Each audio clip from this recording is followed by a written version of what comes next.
Hello, everyone. Welcome to today's live stream here at the Northeast Georgia History Center. I am Glenn, and we are very excited to be bringing you this story. Now, this is not something that is of national fame, but it is very, very important here locally.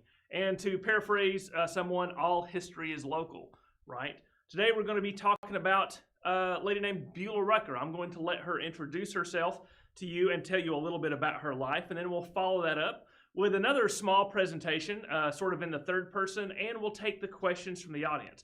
But we're really glad to be doing this here in Black History Month. We've already had a presentation on Austin Dabney. Sojourner Truth was featured in our recent Family Day, and we have some other great programs coming up. We've got a look at Reconstruction with Dr. Ben Wynn as well. So without further ado, I am very proud to introduce you one of Gainesville's great educational heroes, Miss Beulah Rucker.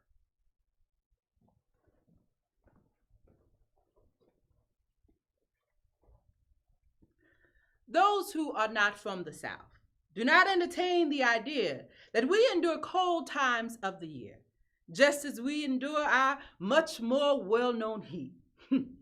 From my childhood, though, I remember at times waking up from my sleep on account of nothing other than feeling the cold on my face. Though ensconced under quilts and blankets that did not afford stout insulation from winter's chill, the cold could still find any uncovered part and touch it as if to say, I'm here and I always will be. That nighttime chill in my youth may be what inspired my determination to later in life go to great lengths to have a fireplace in my home by building my own chimney. We'll talk more on that later. Right now, I just remember the warmth under the quilts, seeing my breath condensing the cold above me, lit by a cool blue winter full moon, looking out through the window at the night sky, hearing far off in the woods a hound baying and recognizing it as father's hunting dog, then hearing a distant shot and smiling a small smile, knowing that father had gone out hunting, making full use of that full winter's moonlight, and that there would be meat for mother to cook in my tin lunch pail to take to school. Then my little smile of thankfulness would become a smile of determination as I thought to myself, when I become grown, I would make sure that cold and hunger would be kept at bay by following the pathway I'd already begun, the path of learning, of education. Little did I know at the time what a rugged pathway it would be. My father's name was Willis Rucker. My mother's maiden name was Caroline Wiley. Both came up through the days of slavery, therefore failed to get an education. My mother could spell a few words such as cat or rat. Father was musically inclined. He showed this by purchasing various instruments and blowing his fife occasionally to entertain the public. My parents had no estate or trade when they married. To this couple, 8 children were born, 5 boys and 3 girls.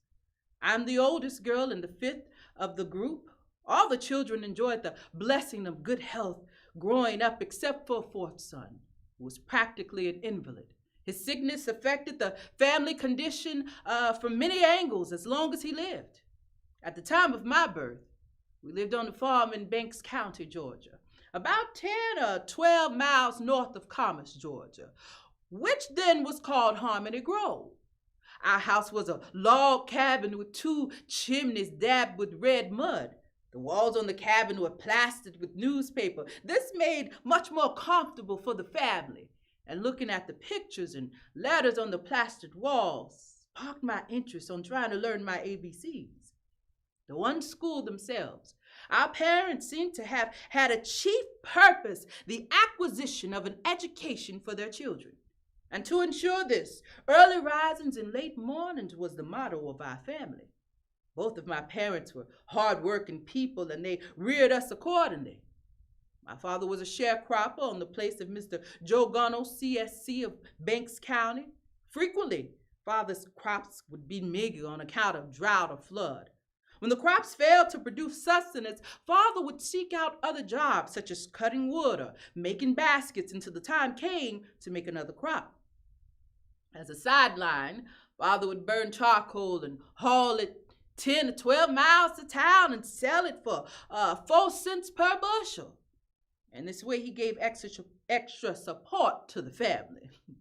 Mother washed and cooked the landlady. There she could listen to the conversation of the whites concerning the educational system. This she would memorize and pass on to the children at night by the fireside. These fragmentary sentences gave us a broader vision of public life.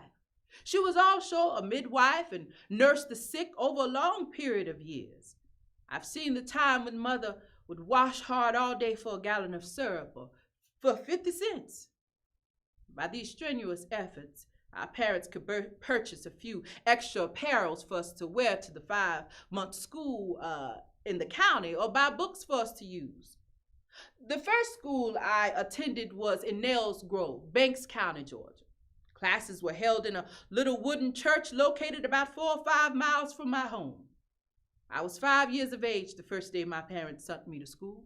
That was 1893, 2 years before Booker Washington's Atlanta Exposition speech, which influenced the Southern Black community, appeased white society, and pursue education limited to vocational or industrial training, and forego liberal arts education in the classics, humanities, arts, or literature.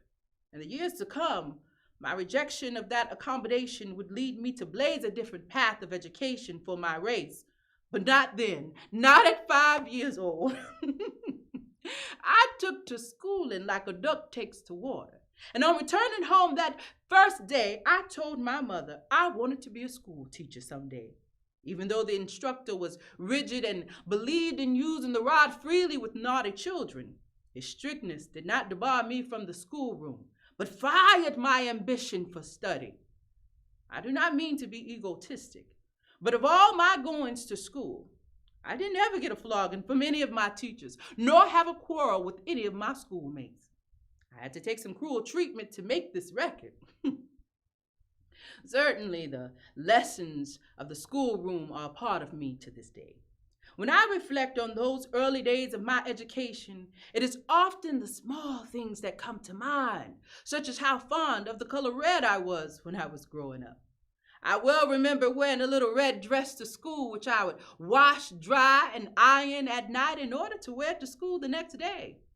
I remember how we carried our lunch in a tin pail, which was usually bread and meat or bread and syrup that was produced at home. At any rate, we were sent to school regularly, on time, very neat. I was fortunate enough to finish county school at an early age. My parents then planned to send me to high school, a prospect that filled me with equal parts of eagerness at the continuation of my education and apprehension at leaving home. For high school was 30 miles away in Athens, Georgia. The day came to make my departure, and great was the excitement in my family. They bought me a 60-cent pine plank trunk, and Mother made me some little cheap garments to wear. Father hitched up the horse and tied my trunk on the rear of the buggy. We got in and away we drove to Gerald High School, now called Union Baptist in Athens, Georgia. On entering the boarding department, it was found that I was the youngest student in the group, and for this is the reason they nicknamed me Baby. Father and Mother were financially handicapped, so I remained in school 1 month, a short time, but the experience influenced me so much that I had a greater desire to obtain an education. The following term, my parents consented for me to room in the city. The cost of school tuition and board was beyond their means in the dormitory, so they decided to furnish me food from home, which made it cheaper. They advised me not to go to ball games, dances, shows, or have company with young men while in school. Through obeying those old-time rules, I overcame many temptations. I helped board myself by getting a job of milking cows. During the winter months, it was practically dark when I entered the stall for milking. I scarcely could see the cows, but their glaring eyes helped me to find them. When I finished milking, I'd hurry to the next job, cleaning house for my principal's wife. This was a daily routine, and I would always be at school at 9 o'clock. When school closed for vacation, I would join the family to help various jobs at home. Very often, I was allowed to remain on my job, which brought me an income of $6 or $8 per month. This enabled me to send my parents a little money to help pay for family expenses. One year, while in school, I received a message to come home immediately. I obeyed with tearful eyes and a heart full of sorrow. How deeply I desired to remain at school and continue my studies. Upon arrival, I eagerly inquired as to why I had to withdraw from the institution. They calmly explained to me that the crop was very poor and work was scarce, and they were not able to give me their support at that time. Since I had to remain at home, I was determined to study my books as if I were going to school. I would stay on my path. Many times I would sit up all night poring over my studies. Often I would find it difficult, a problem that I was unable to solve. Then my mother would walk me to some teacher, white or colored. There I would get help for 25 cents per lesson. School opened on a certain date and I was eager to go, but only had railroad fare. I urged my parents to let me go on and I would find a job after getting there. So they let me go. I arrived at the school the morning of registration, and the principal had us line up to come by his desk to pay our tuition. I was in the line without a penny in my pocketbook. You can imagine how I felt when the time came to pay the principal. I was at a loss for words. I said to him with a gesture, here these hands, they can work. And the principal was silent and pushed me along in the line. Woo-hoo! My heavy heart became light as a feather. That year, I nursed and did house cleaning for my principal's wife. This I did, was glad to do, and it was so arranged that I paid rooming myself. I earned enough money to pay my tuition and music lessons. I was getting my board from home once my food supply became almost exhausted. I had only one small piece of bread left to sustain my appetite. It was the third day before I received money for groceries. This was a trying time, but I remembered to pray and the Lord provided. My classmates and I had many interesting conversations on the school campus, talking about what we planned to do when we finished school. After finishing, my plans were to buy me a house and a lot, a horse and a buggy to drive around and enjoy life. The value of a horse and a buggy at that time was equivalent to a car nowadays.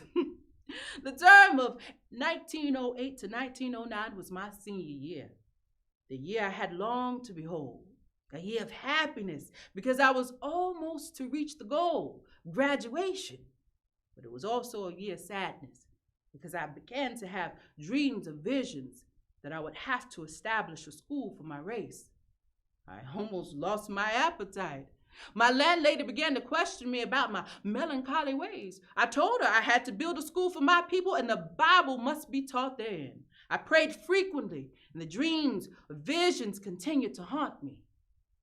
Who knows what prompted these dreams? Perhaps for me, they were born of experience, my own experience, working all manner of jobs to stay on my path of education, seeing my parents experience work and sacrifice, the experience of seeing that limiting our race to only certain avenues of education, as had been advocated by Booker T. Washington, and others kept us alive, but did not let us thrive. All of this may have stirred my soul to educate others more fully, as those such as W.E.B. Du Bois advocated. I graduated with honors on May 28, 1909. I came out with a great desire to help humanity, regardless of preparation. After striving several years for a high school education, I found that my plans for personal gains had to be canceled for the sake of fallen humanity. My parents and teachers pleaded with me not to undertake such a great task of organizing a school without a dollar. The inner urge bade me to go on. I taught public and private school, taught music, made and sold hats, and did many other jobs that weren't permitted to mention. By these efforts, I earned and saved money enough to start an independent school. I sought many places for the location of the school. Finally, I dreamed that it was to be built in Gainesville, a city I had never been to before. After moving here with my parents, I purchased a lot on Norwood Street adjacent to Old St. John's Baptist Church. Some objected to my having a school located near the church. So I quickly disposed of the lot and bought an old 2-story house, a lot near the Southern Railroad crossing. That house was converted into schoolrooms downstairs. Upstairs was used for the girls' dormitory, and a small cottage was rented in the rear of the main school building for the boys' dormitory. The opening of the school was another great day in my life. The children would smile, and even though they sat on wooden cracker boxes instead of benches or chairs, such was their eagerness to learn. Their smiles told me that I had been right to heed my dreams and visions of providing a path of learning for others. Though at the time the general public didn't believe a young woman should have an institution. And two, a greater portion of my race objected to the teachings of this type of industrial education we did in the school, providing instruction in classics, humanity, art, or literature, as well as vocational arts. This was the condition of our community. The legacy of the Atlanta Compromise of 1895 was slow to fade. There was another trials as well. Often parents failed to pay the child's tuition at some times. We couldn't get enough work for the boarding students to help pay their expenses in school. This condition put me to thinking seriously. I finally decided to move the school to the country where we could have sufficient room for raising of food for the students.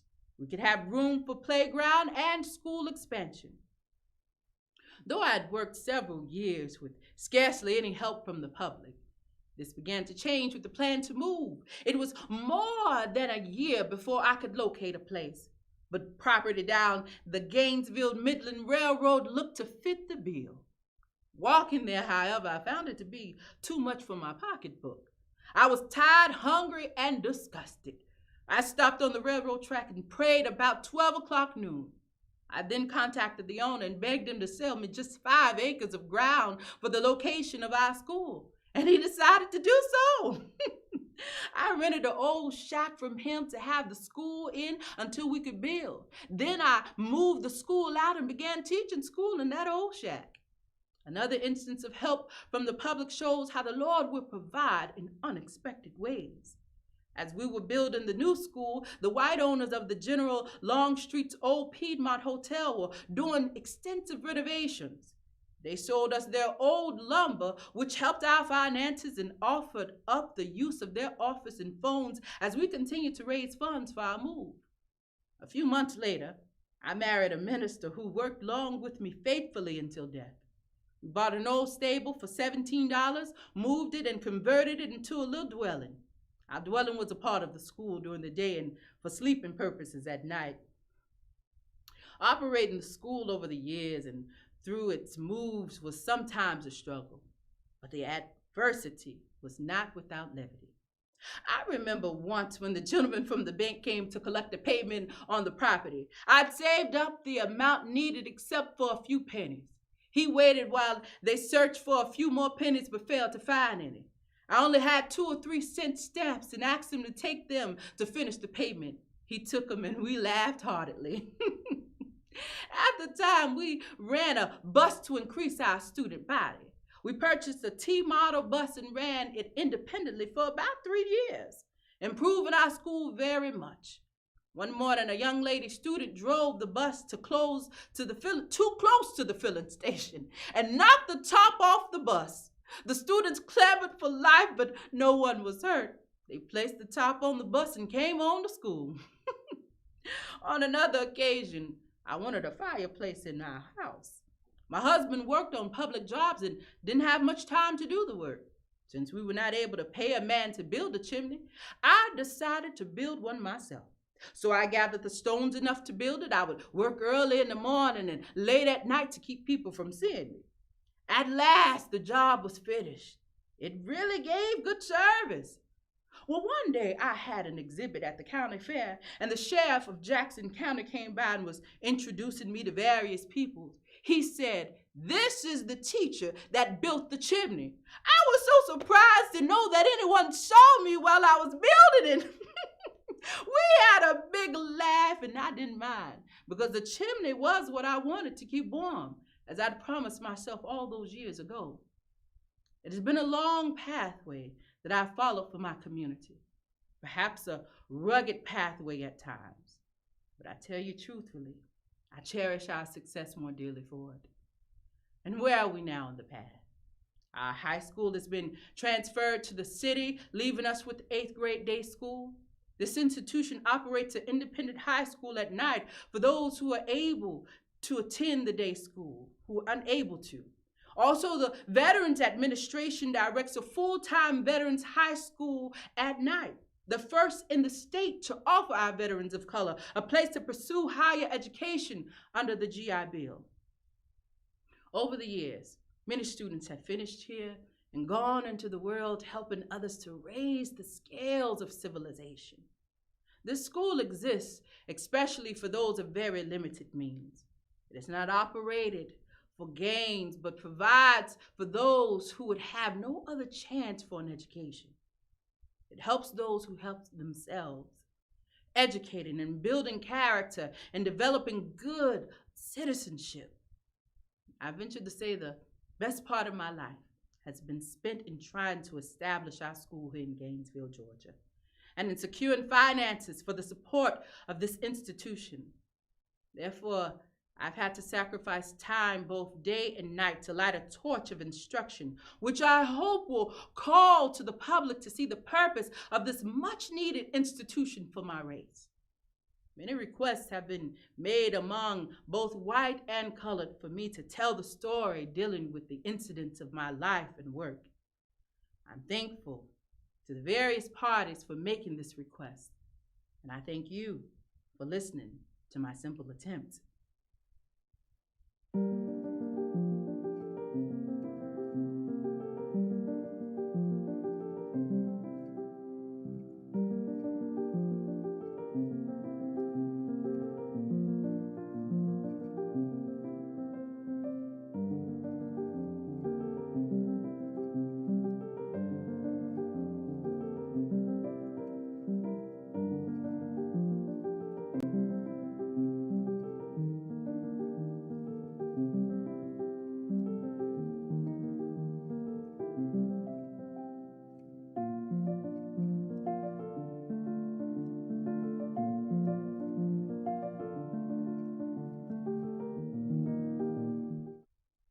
Hi, everyone. Yeah, at this point, you should be saying, wow, not only is that a remarkable story, but it is a remarkable story well told by the incomparable Chiara. So good to have you with us again. Thanks, Glenn. I'm excited to be here and always excited to share the story of Miss Beulah Rucker Oliver with the audience. So when you've performed this monologue and performed as Beulah several times, you must have a favorite part of her story. What and why is your favorite part? My favorite part of her story is the fact that, I don't even know if this is in the monologue, but it's the fact that she did not receive her high school education until she was in her 50s. So, her college education till she was in her 50s. So that is like so inspirational to me because it reminds me that it's never too late to do anything. If you have a dream and a vision, you stick to it, you hold fast to it. And I think that's overall the thing that I most reflect on when I think of her, even in my normal everyday life. She is remarkable. So she gets her high school degree in 1909. Mm-hmm. Opens a school. And then she graduates from Savannah State in 44. Mm-hmm. I'm not very good at math, but that's a long time. Like you say, that's a long time. But she does it while running the school. And she is, let me back up a little bit and sort of go into, some details of the actual history. She starts this school as you said in the presentation, she starts it sort of in Gainesville. And in effect, rent is too high and it's too complicated. So she eventually moves out just out. She says the country in her book, but it's really only about maybe a mile outside of town. And she starts to build these buildings and start the school. And she is remarkably educated. Mm-hmm. She is incredibly driven. But I think what a lot of people forget when they see how spiritual an event this is for her to create this school, she's a remarkably savvy businesswoman, right? She gets materials. There's a motel being torn down in town, and she's like, what are you going to do with that lumber? Can I have that lumber? Mm-hmm. And she makes her students, if they can't pay money, she makes them do work on the school in exchange, just like she had done. And so this school gets built, and this school operates until the 50s when it's consolidated into the Gainesville City Schools. And she keeps it going, and she is a fantastic fundraiser. She sends the students out as part of their tuition door to door to the communities, white and mostly the white communities, and said, I'm a student, we're trying to keep our school going, can you spare a few coins? She would go to people and say, don't you believe in education? Then give my school money. And then she would stop talking and wait for them to give her money or give a good excuse why they couldn't. And of course, most people did. And then when she starts the veteran school in the 50s, again, a very savvy businesswoman. She wants to help those veterans returning, but she also knows that the GI Bill is a great source of funds for a school. Any veteran who's going to an educational facility is going to be able to take advantage of those funds, and those funds are going to be paid to the educational facility. Two birds with one stone. So she is a remarkably savvy businesswoman. She is spiritually and driven to get this done, and I just think she's one of the most fascinating people that Gainesville's ever produced. Absolutely. And it's still shocking to me a little bit that like she's not a state, historical, like everyone doesn't know about the work that she has done, because from my understanding, and it's really interesting because in performing it, I've performed for her students, I've performed for her grandchildren. Yes. So you receive these, nuggets about her life, and then to also find that she was very instrumental in a large percentage of the Black community in home ownership. Like, from her owning this land and, being able to build a school. It's like, I know, I've learned, and I'm going to share this with you. So in multiple layers of education, I think that she's a true gem for the Gainesville community. Right. There's a, and one of the things, I'll tell this really clever anecdote by going into another piece of history.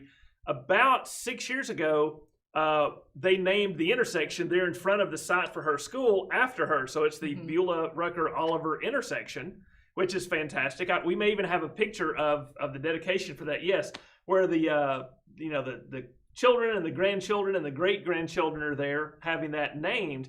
And one of the grandsons, Rogene Bailey, who's a fantastic guy, was talking at the occasion. He said the only thing Miss Rucker believed in more than education was more education. Which got a chuckle from the audience, but from everything I've read, that is true. She brooked no foolishness. Right. And so you were serious about your studies, or she made you serious, and she worked you. And even the story of her, she was subject to a lot of discipline from her parents, from her teachers, just from life in general. And rather than moping about it and kicking a stone and saying this isn't fair, she got it done and tried to fix the situation for future generations, like you're saying. And the fact that she still had an indomitable spirit, I guess you could say, after all that.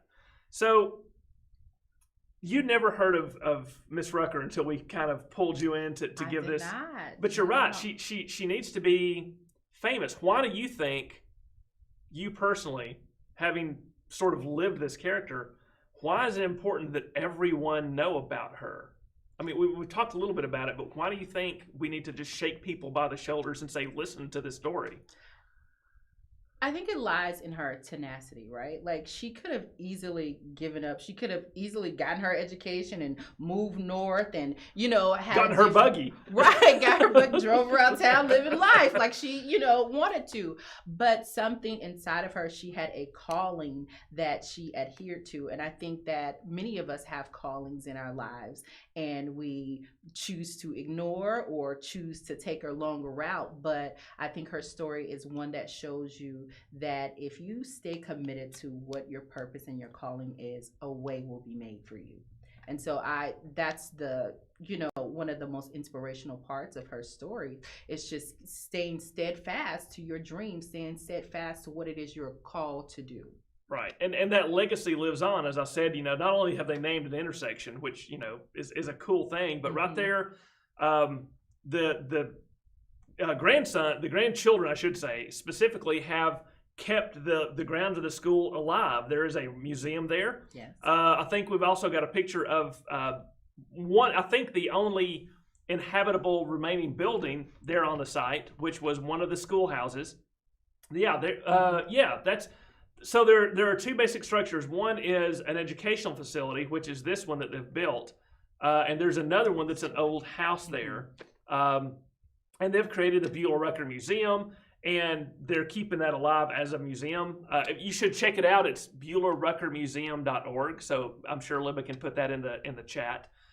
It's a great place to visit. They've got one of the classrooms recreated. They have a lot of information on the wall, and they have that facility there that's available for rentals and events. But the organization also, it's not. This is one of the things that I find really fascinating about it. They're not just a museum. They actively engage still in education. They have, for example, they have drives every year to get a lot of school supplies and book bags together for students and distribute those. They have a scholarship. And this, I don't know if you knew this. Wait. Tell me if you did, or be surprised if you didn't. This is wonderful. They're building a new addition to the Gainesville High School. And the lower floor, where it's going to be like vocational training and hands-on stuff, is being named Rucker Hall. I had no idea. In her honor. Awesome. So that is fantastic. They only announced that last month, actually. That is awesome. She deserves all. She does. All of the things, because her work still resonates today. And it's really interesting because it is, while it's history, it's still current, right? Like, you can talk to her grandchildren, you can talk to her students. And so that has been very interesting, because a lot of the historical, figures that you portray, it's not that tangibility. Right. So they're watching you. Right, exactly. and it's also beautiful that they can share stories and experiences with you. So it makes you be closer, more connected with her story. Right. And it's a fascinating story. So I don't know if do we have any questions yet, Libba? We'll do our best to answer. Hey everyone, this is Libba from Behind the Scenes. We do have a few questions, and also wanted to give a shout out to Sue for her $15 donation. Oh, thank you so Sue. much. Thank you so much. And so our first question comes from one of our YouTube viewers. They're wondering, are there any examples of her students' successes? Did any go on to college, or perhaps own their own businesses and homes? And if you don't know specific examples, perhaps you could speak to the types of training they did receive, and that how they were given that upward mobility. Yeah, I don't know any specific instances that I can name to you. I don't know if you have in talking to the family, but I know that a lot of people did go on to those successes, right? They did. The foundations that she set for them, set them on a pathway. Though it may be rugged, it set them on a pathway to self-improvement in their lives. And the thing she taught, I think it's really interesting, because you mentioned Booker T. Washington and the Atlanta Compromise, which in effect was a speech given by Booker T. Washington at the Cotton States Exposition, when there's a lot of racial issues going on in the South and a lot of division. And basically his point was, if you will help that the African-American community will accept segregation if you white people promise to improve the lives and the society in general for everyone. That left, as you say, as Beulah said in that monologue, that's a weird legacy that lasts and provides a lot of obstacles, I guess you could say. But the beauty of what I think she did is she was that perfect mix, I think, of Washington and Du Bois, because she taught the practical hands-on stuff. I mean, her school was the industrial school, right? Yes. The industrial school teaches those things, but she's still teaching history. She's still teaching geography. She's teaching the humanities. And you're talking to two people here, I think, who are going to champion the humanities. Absolutely. To all the day, death. every day. We actually do have a nice photo of. So this is Yes. a class photo of the night school for veterans. So this was the Beulah Rucker School for Veterans. And so these were students from the night classes that Rucker held herself. So these are veterans of World War II. And Korea. And Korea. And Korea. And you can see her over there to the right. Yes, so there she is. So, even though we may not, we'll have to speak to some of the family members. Maybe they have some good stories about those successes of the students who graduated there. But speaking of the family members, I know that we have actually gotten to speak to them directly, and Chiara, you've met them before, and I'm sure that was in at least a small way part of your research. Absolutely. What did you learn from the family themselves? Did you learn about her personality or any stories? So what I really learned is that she was very consistent in her character.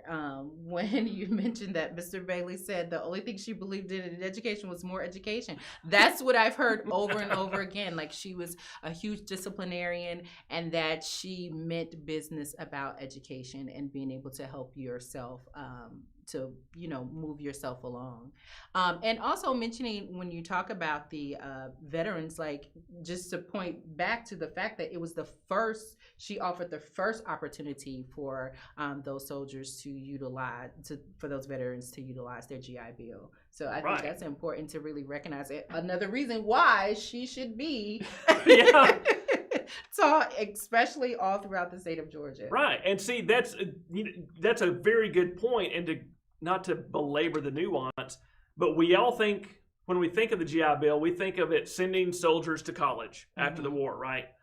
A lot of these African Americans had neither the opportunity nor not preschool, but these previous schooling to enable them to go to college. So was the GI Bill going to be an empty platitude for them? Well, here's someone who's making the GI Bill matter for them, and they can get that education, and then perhaps with what Ms. Rucker's able to teach them, head on towards college where the GI Bill can continue to pay for things. So it's a beautiful subtlety that she saw like that. And we also have a photo of the 8th grade industrial school that was mentioned in the monologue. So you can also see in the previous picture, it was, of course, with being veterans of World War II in Korea, many men students, but we also have the majority of this 8th grade class are young women. So I think that it's also interesting to speak to the fact that she was not only facing the limitations of her time based on her race, but also her gender. Glen, how unusual was it for a young African-American girl to even attain high school graduation during the early 1900s? That was in and of itself unusual, not unique, but unusual. The fact that she went on to get a college degree, an African-American woman getting a college degree in 1944 was, again, I wouldn't say unique, but you're talking about a literal handful of people that are able to achieve that. And she does it. And then, she's going on to open these schools. Well, can a woman run a school? Much less an African-American woman? Oh, we don't know. And she talks about not just the opposition because of her race, but the opposition from her own race. Like, her own community questioned whether or not she should be doing this, whether or not she should even be teaching the arts and humanities and all of those things mixed in. So she was really getting it from every angle possible. Then you all layered on top of that, she's figuring out ways for her students to stay in school because they may not be able to afford tuition, or their parent, so it's always figuring something out. And what type of person do you have to be to have all these odds stacked against you, and you're going to continue to, okay, so this is how I put out this fire, this is how I put out this fire, and then still stay consistent in your character. And no one has anything but good things to say about you, or, gratitude, in the way that you operate. Yeah. That's amazing. Can you imagine if it had been a different time, what she could have done with a multinational corporation?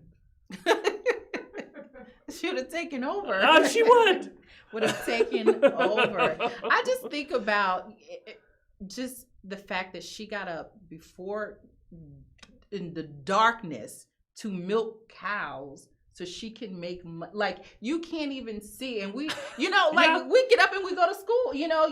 Well, now we get up and go to our computers. Yeah, the kids go to their computers. But just think about how difficult that must be. Like, to really, you're working really much from before the sun comes up to it goes down, doing different jobs, just the paid to go to school. In comfort.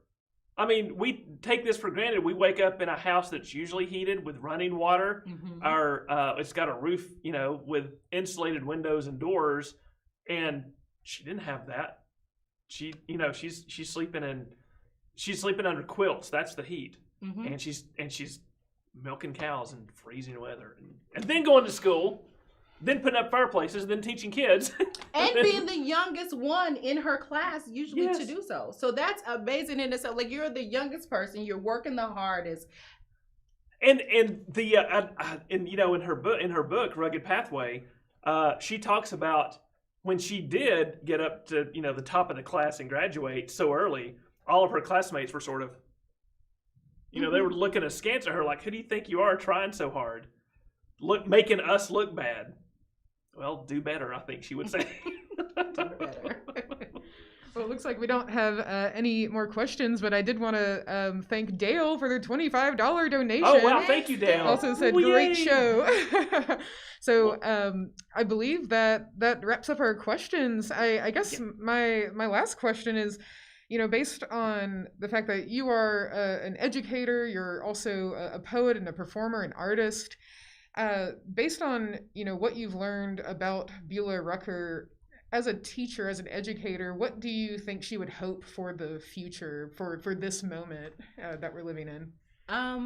I really believe that she would hope that we would continue to get it right, continue to perfect education, continue to share the love of learning.